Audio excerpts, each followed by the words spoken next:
అస్సలం అయికు వరహమతుల్లాహి వబర్కాతుహు. Hi hello welcome to my channel అండి. ఈరోజు అయితే కనుక టేస్టీ అయిన బోండాలు అనేటివి మైసూర్ బోండాలు మనం ఇంట్లోనే రెడీ చేసామండి. చక్కగా వచ్చాయి, చాలా బాగా వచ్చాయి. చూస్తున్నారు కదా, రెడీ అయిపోయినాయి. క్షణాలలో చేయవచ్చు, ఏం లేట్ కూడా లేదండి ఈ ప్రాసెస్ అనేది. అయితే ఇంకా ఒక బోండం అనేది మనం చూద్దాము. మంచి బంగారు రంగులు వచ్చాయి, చూస్తున్నారా ఎంత బాగా వచ్చాయి చూడండి. లోపల జాలి జాలీగా వచ్చాయి అనుకోండి, మనకు బోండా అనేది పర్ఫెక్ట్గా వచ్చింది అన్నట్టుగా అండి. చూస్తున్నారు కదా, మంచి రంగు, మంచి లోపల కూడా బాగా కుక్ అయ్యింది. ఇప్పుడు ఇది మనం ఎలా చేసాము ఏంటి అనేది మీకు డౌట్ ఉండొచ్చండి. అయితే కనుక మనం ఎలా చేసాము ఏంటి అనేది అయితే కనుక సన్ ఆఫ్ హోమ్ ఛానల్ చూద్దాం. అయితే కనుక రాండి చూద్దాం.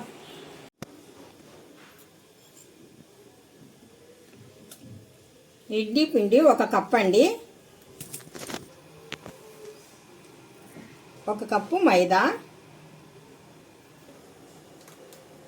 కొద్దిగా జీరా, 1 స్పూన్ పెరిగేసాను,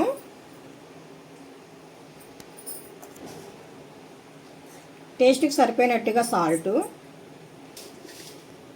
మనకు మంచి కలర్ రావాల, బ్రౌన్ కలర్ అనుకుంటే కొద్దిగా షుగర్ కూడా యాడ్ చేయాలి. ఇప్పుడు పిండిని బాగా కలిపేద్దాము. కొద్దిగా నేను ఇందులో మజ్జిగ కూడా యాడ్ చేస్తున్నాను.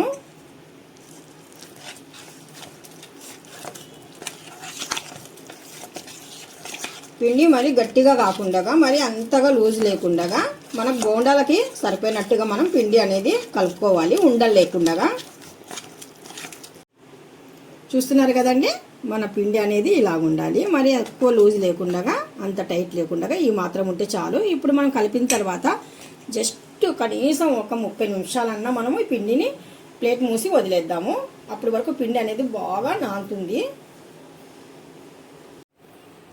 మనం వేసేటప్పుడు బోండాలు వేసే ముందు మనము సోడా, ఉప్పు అనేది యాడ్ చేయాలండి.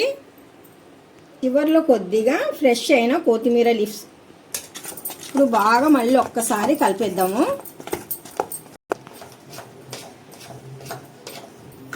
పిండి మనం ఇలా స్పూన్తో తీసుకొని ఇలాగా జారుగా వదిలినా కానీ సరే నెమ్మదిగా జారాలి, ఫాస్ట్గా కాకుండా చాలా నెమ్మదిగా జారాలి. స్పూన్ దగ్గర చూపించు ఒకసారి, స్పూన్ దగ్గర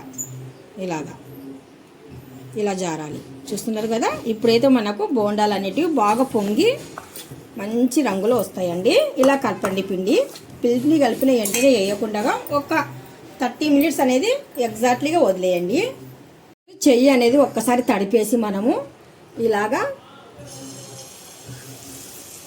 కొద్దిగా పిండి తీసుకొని దగ్గరగా ఇలాగ వేసామనుకోండి, మనకు రౌండ్ షేప్లోనే బోండం అనేది వస్తుంది.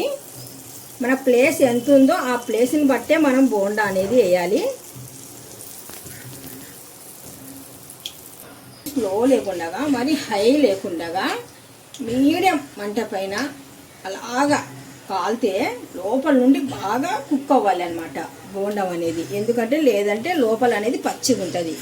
జస్ట్ ఇలాగంటే ఇంకా చూడండి, ఇవంతకి ఇవే మనకు పైకి వచ్చేయాలి. అప్పుడైతే 1 సైడ్ అనేది మనకు బాగా బోండం ఫ్రై అయినట్టుగా మంచి బ్రౌన్ కలర్. చూస్తున్నారు కదా, ఇప్పుడు నెమ్మదిగా మనం తిరిగేద్దాము.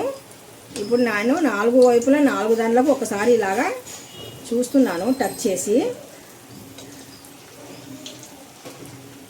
ఇప్పుడు 1 సైడ్ అయిపోయింది కదా, ఇంకొక సైడ్ అనేది మనము ఇలాగా బోండానికి బోండం కొద్దిగా ఫ్రై అయ్యేంత వరకు టచ్ అవ్వకుండా మనం ఫ్రై చేయాలి.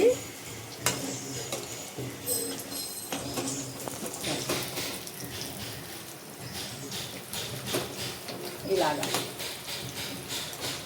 1 బై 1 ఇలాగా తిరిగేసుకుంటూ వెళ్ళిపోతే అయిపోయిందండి.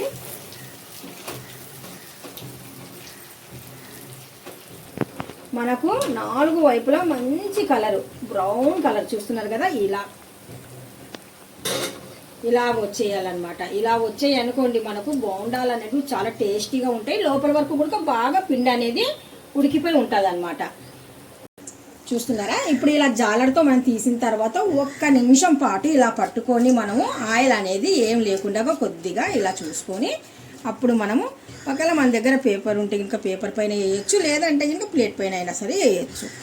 ఆయిల్ అయితే పెద్దగా ఏం పీల్చవండి. ఇంతేనండి, అయిపోయినాయి. చూస్తున్నారు కదా, మనం కొద్ది క్షణాలలోనే టేస్ట్ అయిన బోండాలు ఇంట్లోనే మైసూర్ బోండాలు చేసుకోవచ్చు. మంచి రంగు, మంచిగా టేస్టీ. చూస్తున్నారు కదా ఎంతో చక్కగా వచ్చాయో. మీరు కూడా ట్రై చేయండి, తప్పకుండా మీకు కూడా సేమ్ ఇలాగే వస్తాయి.